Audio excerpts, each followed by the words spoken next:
Okay, now talking about reduction of electrical consumption. Now there is lot of invention done in the field of electricity. Now I don't know whether you had those yellow light giving bulbs at your home.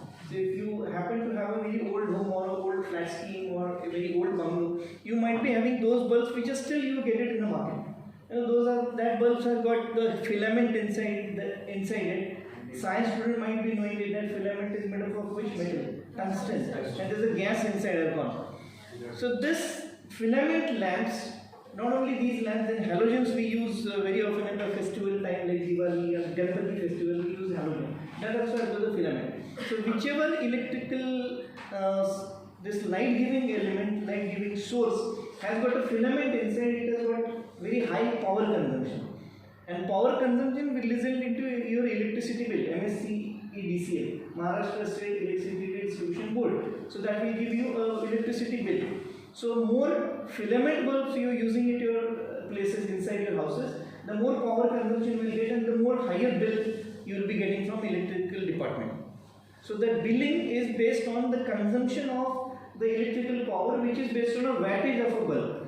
You may be aware that you get a bulb of 25 watt, 60 watt, 40 watt, 100 watt. So as the wattage goes higher, your electrical consumption is more. If you think about all the other equipment or kitchen equipment which you are using at your home, such as refrigerator, maybe microwave oven, then what else, mixer, geysers, etc. So those all will have got the consumption somewhere in the range of 500 watt, 1000 watt, 2000 watt. Your iron which you press your clothes, that is also some 1000 watt, 2000 watt. So there are many electrical equipment which you are using at our house. Very common is your laptops and PCs, which itself will be consuming somewhere around 100 watt, etc. So as the wattage increases, your electrical power consumption will increase, which will increase your electricity bill. So this electrical manufacturing companies, they have started to find out the way out how you will reduce the power consumption. So that's how bulb, which was initially invented by Edison, as we all know. There was an invention of tube light which Edison didn't do it. I don't know who's invented tube light, but definitely not Edison. So tube light is the better version of bulb where it doesn't have filament first of all in it. It has got a powder. It's called as an igniting powder. Again, it's some chemical, and that is filled in inside a tube light. You might have seen a horizontal tube light. And yeah, it's called as it's not CFL, it's a tube light only, fluorescent lamp.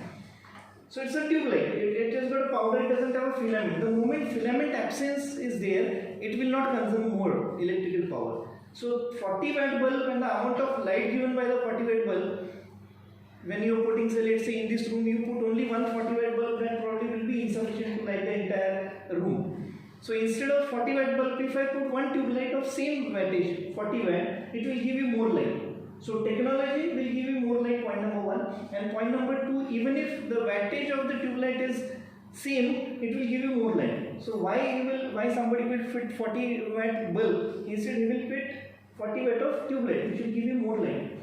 So in other words, if you take a tube light of lesser wattage, you will get more amount of light as compared to higher wattage bulb. So if you compare with bulb and tube lights are always giving you higher light in a lesser wattage consumption. So your electricity bill will be reduced, but you will get more light. Then came what he was talking about, CFL, that is compact fluorescent lamp. So those lamps which you might have seen, helical tube light is there. So it is nothing but that straightened tube light is compressed, compacted, therefore it's called the compact CFL. So it has got a helical bulb, it also has got a starter and choke, etc. It will have got more amount of light giving capacity as compared to tube light, obviously as compared to bulb. And now the invention is about LED. This is CFL of course. LED is light emitting diode. LEDs have come up where the consumption is very much less. As less as 9 wattage of CFL would be able to give you equivalent light equal to 60 watt of bulb. So you can just assume or you can just calculate 9 and 60, there is a lot of difference in wattages. So in less wattage you are getting more light as well as you are getting a less consumption of electricity. So with reference to this point or with reference to this discussion, Disney have come up with lot of reduction in electrical consumption, because if you might have seen, or maybe in movies you might have seen the shooting and the shooting places, there are a lot of lights required. So those itself will be generating lot of bill, no doubt, lot of energy wastage is there, electrical energy wastage is there, and during that heat is generated, and of course carbon dioxide is also generated. So this was the first company, being world leader entertainment industrial company. So they started using the electrical consumption, which will reduce to a greater extent. So that will definitely help them to cut down on the cost as well as taking the environmental initiative. Now the thing is that with the advent of technology, Disney is more famous into animated movies. So those are not actually shot. They don't require any kind of studios to shoot the animation movies. So they do require only PCs. The post-production process is again on some kind of software. So all the possibilities of creating either greenhouse gases or maybe the environmentally dangerous products, byproducts, then the wastage which is generated, so that is almost nullified. So they also have a zero wastage policy, less reduction of electrical consumption, and of course zero net direct greenhouse gas emission. So with all these three initiatives, that happens to be one of the topmost entertainment industry which is taking care about environmental initiatives and to follow the ethical principles of environment. It saves water, that we had discussed in the earlier some of the other initiatives of low supply valve kind of a taps, and footprint is about carbon. Okay, then one company was kept purposefully, that is this. Have you seen Decathlon? Okay, it's a company selling sports material, sports shoes, all the kind of sports equipment, then dresses, etc. So it's a very big chain of such kind of sport shop. They have very recently come up with an environmental initiative policy. First, what they have done, they have reversed this name, and now this kind of boards you will find wherever Decathlon showrooms are there. So what they have done, this D is here and N is here. So they have simply reversed the name. There was logic in reversing the name. The logic is here. So Decathlon changed its name to a name in 3 Belgian cities. Does new name look similar to the old one? Yes.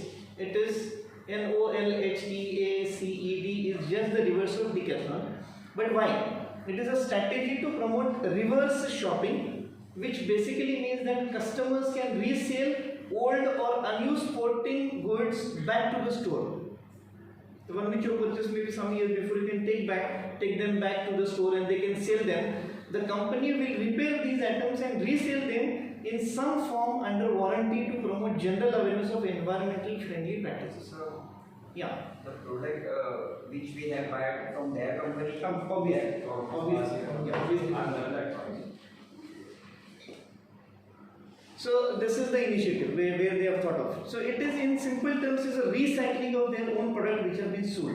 Which otherwise usually when you have got the shoes, let's say sports shoes which you have stopped wearing maybe by some smaller defect, we usually throw it in a dustbin or maybe give it to some maid or some person who is very poor and ask him to get it repaired. He may not get it done. So again, instead of recycling, people are throwing it out, which itself is creating a lot of landfill problems. Landfill was there in a few of the presentations. So landfill is dumping the material into covering the ground, which is not recyclable, which is again creating a lot of depletion of the resources, which will again create a lot of troubles with the things which are taken out from the earth. So landfill. So those landfills are to be reduced, then greenhouse gases are to be reduced, and a lot of things are to be taken care so that heat doesn't get generated. Even if we talk about HP, earlier when they do have PCs also, they do have laptops also. Now if you go to purchase any laptop nowadays, that laptop doesn't have a fan. Have you observed that? With, of course, I am not very much knowing about the technology they are using into it, but then earlier laptops used to have fans.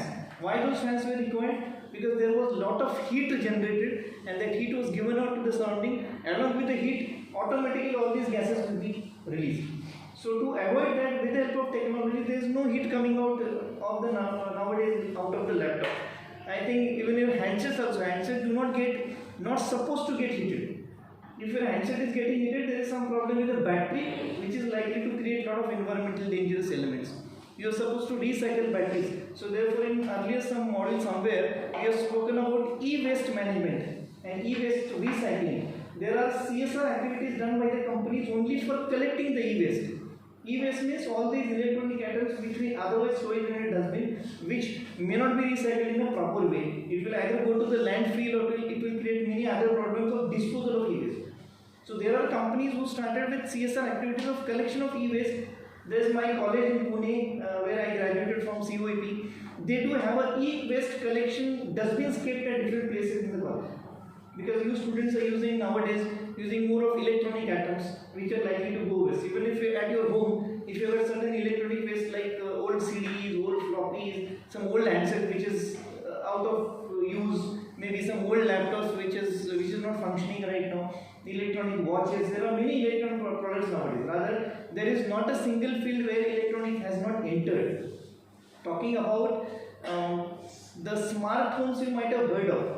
Nowadays there is a concept of smart homes.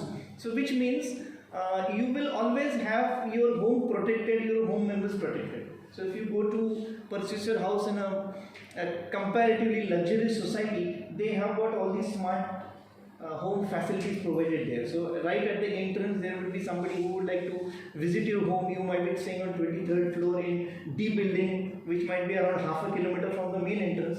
So in your house you would be able to see who is at the gate, who has come to your house. So that is the first security which they will take. So the security will connect you on intercom kind of a connection. You will be able to see the face of that person. You will be able to talk to that person from your home on 23rd floor, 500 meters from the main gate. You can tell to the watchman that let this person not come into my house. We don't know him. Or if he is there to deliver some kind of package, you take it and collect it there.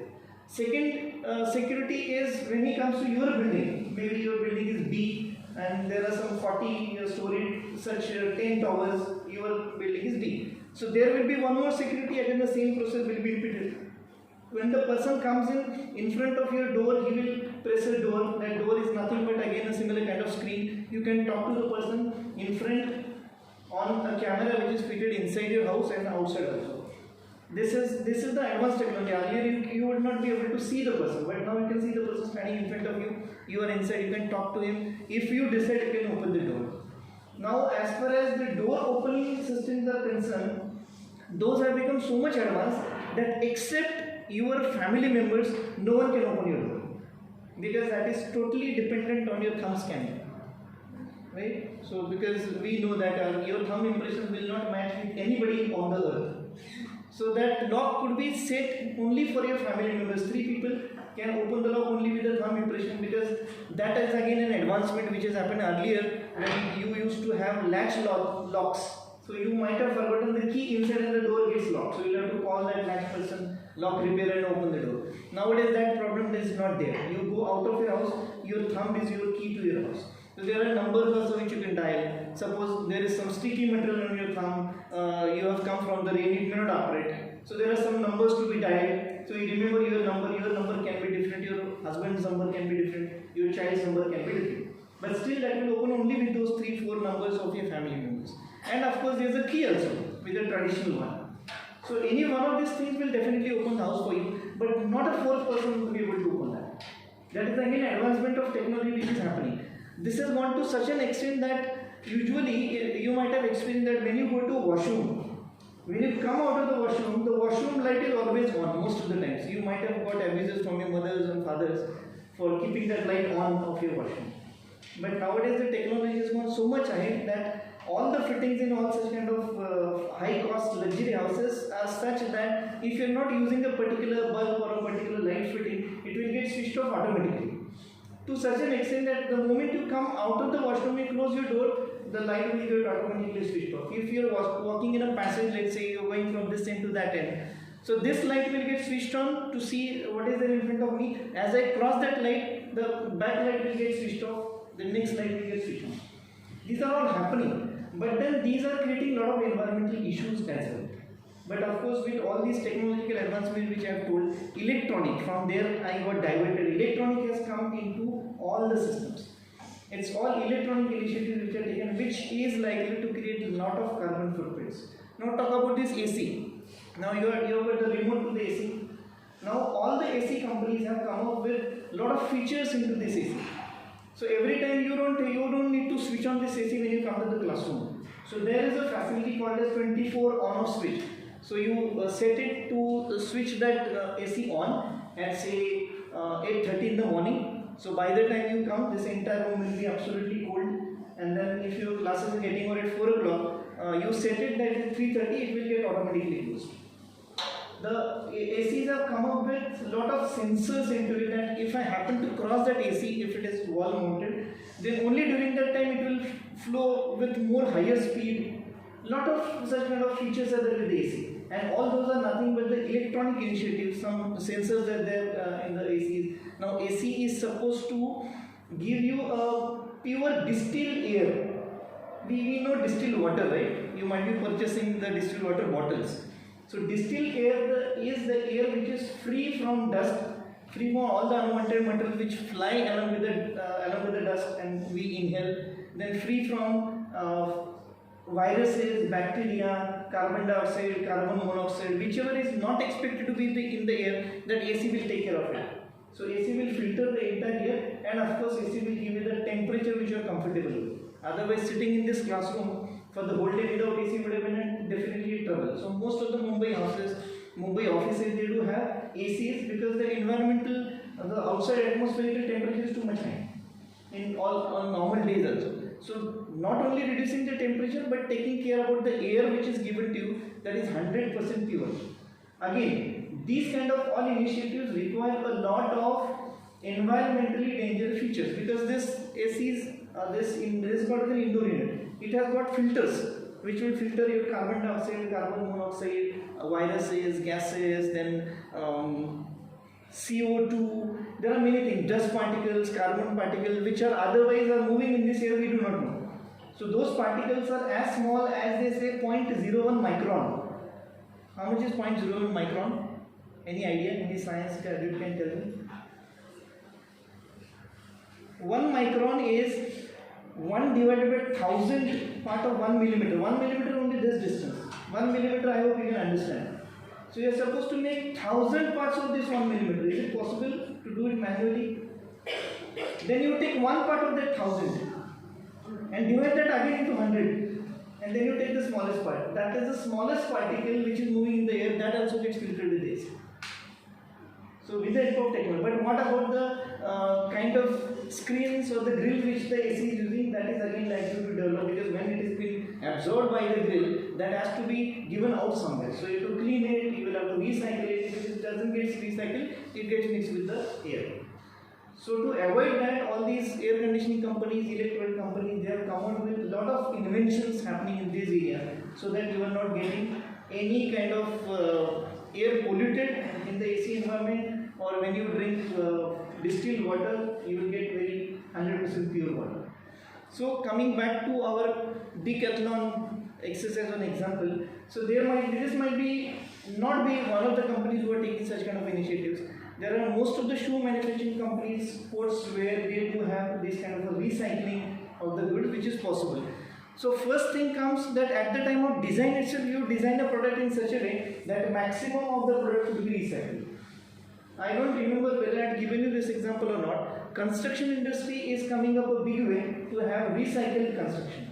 In the early days, the buildings which were constructed, most of the components were not recycled. Nowadays, if you see any building being constructed, almost 80% of the building elements could be recycled. So therefore, most of the buildings are nowadays constructed with metal and glass, which could be entirely recycled. Concrete cannot be recycled. Stones could be recycled. Bricks cannot be recycled.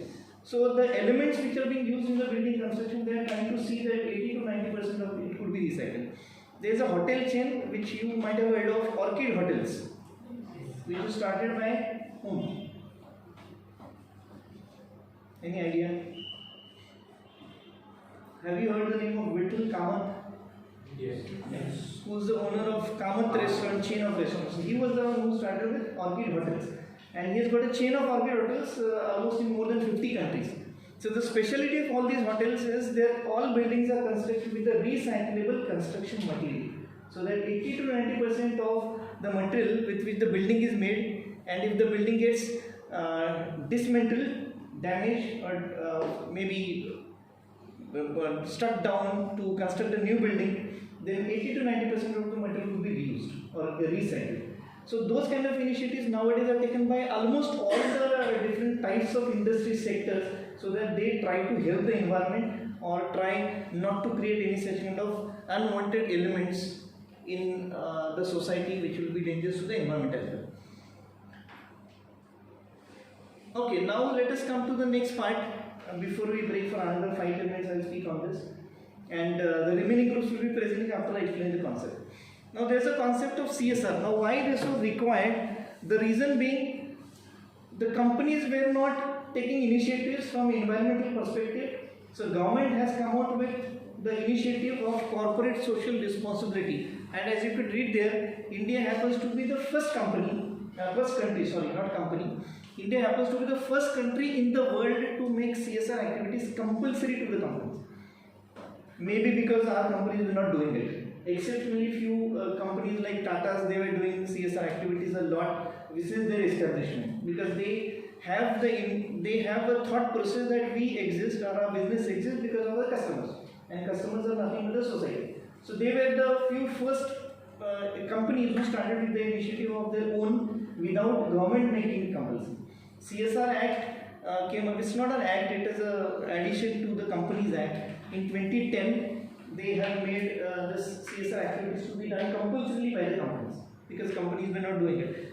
And this is, as I said, in Companies Act 2013, April 24, businesses can invest their profits in areas such as education, poverty, gender equality, hunger as a part of CSR compliance. Now this CSR has been made mandatory for the companies who have got certain limit of profit, certain limit of turnover, and certain limit of the net worth of the company. As far as I remember, 5 crore rupees of your profit, if it is more than that, then your turnover is more than 500 crores, and net worth of the company is 5,000 crores. If it is more than that, any of these three criteria you are fitting in, it is mandatory for you to do the CSR activities. So that is called as corporate social responsibility activity. But in lighter vein, I call it as a compulsory social responsibility activity, because people were not doing it. So if you are fitting in any of these three criteria, you are supposed to compulsorily do initiatives which will amount to social responsibility initiatives at your end. Now all these initiatives should not be such that whatever you think is a social activity, no.